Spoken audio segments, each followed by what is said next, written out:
My name is Mark Curcio. This is my 7th year teaching here at Derry Area High School. I teach English 1 with 9th graders, English 2, and Advanced English 2. Alright guys, so we're going to be finishing up the Jigsaw activity today. It's only 180 days in a year. Mixed in there, obviously, as a coach, I'm leaving. There's field trips, so you really have to make the most out of the 41 minutes that you actually see the kids in your period. So, timing basically is everything. With that being said, there's a whole debate over quality over quantity. So some articles, they're short enough, you can just rock it and really focus on quality. Some are really, really good, but they're very labor intensive. I refer to the kids as the heavy lifting. So by doing Jigsaw, you can take those longer ones, separate it, and still get the quality, kind of like the best of both worlds. So I think that's why Jigsaw is probably the best. All right, so what I'd like you to do is about 10, maybe 15 minutes, try to finish up your posters, and then the last 20, 25 minutes, we'll actually present them. Like I said, very, very informal. We'll just line them up, groups 1 through 4. We'll go over the posters, talk about any discussion questions that might come up, and then we'll call it a day. Okay? So everyone, please get to work. If you need me, please raise your hand. Mr. Curcio chose a poster to have his students present their information, and it's clearly effective. You can see that his kids are engaged and doing all the heavy lifting. But with Jigsaw, there are numerous ways that your kids can gather and present information. You can use an index card and have them put down the 10 key points. You could give them stacks of Post-it notes that they group together under common themes that they find.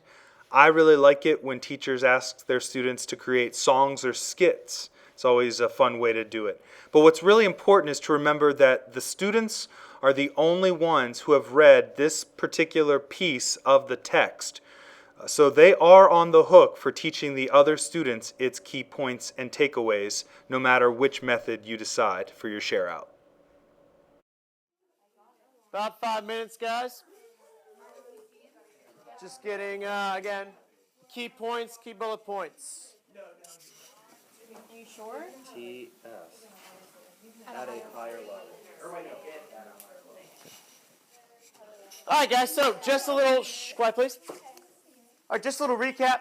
Again, this activity is called a jigsaw. The idea was the whole chapter 9 of the 9/11 Commission Report. That's like the puzzle. So groups 1, 2, 3, and 4, those are the pieces. So we're going to put it all together so everyone understands what the article is about. All right? From day one, I've been really hitting hard on highlighting and annotating, which I know in our PLN classes we've been pretty hitting on that recently, at least the past 2. So that's how you know you get the information out. And then the other recommendation is just to present the material. At the very, very end, have a poster, have a presentation, have a little 1-minute timed summary of everything. But while that's going on, myself as the teacher facilitator, ask a question, see if they can answer on the spot, or ask someone in the audience who wasn't responsible for that section of the text to answer and see if they fully pay attention to what was being read. Mr. Curcio has his students completing a standard Jigsaw share out here.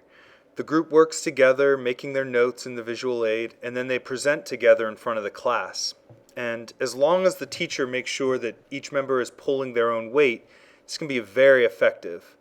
But there's also an expert Jigsaw variation where the students still gather the info from their assigned section together and decide on its key points, but then each member of the group counts off and they form new groups so that each person in the new group is the only one who's read their section. This really forces students to be accountable for their content and leaves no place to hide. It's really up to each teacher to decide which method would be best for their students and the content, but it's just nice to have both types of Jigsaw strategies in your teaching tool belt.